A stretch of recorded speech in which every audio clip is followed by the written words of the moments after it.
Situace na severu země se dále vyostřuje. Černoruské ozbrojené síly včera zahájily s plnou intenzitou boje proti komunistickému povstání. Povstalci po několika dnech bojů ovládají hornaté území v okolí Krasnostavu a Berezina. Zástupci armády tvrdí, že se postup ČDKZ podařilo zastavit, podle určitých svědků však Čedaky dále postupují na Černogor, který je správním centrem provincie. Vláda požádala o pomoc mezinárodní společenství.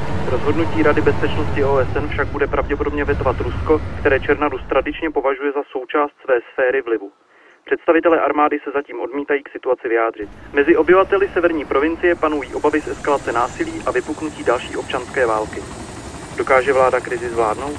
Odpověď budeme hledat v diskuzním pořadu ČER TV po hlavní zpravodajské relaci ve 21 hodin. Pro černaruskou televizi Petr Martušák, Černogor.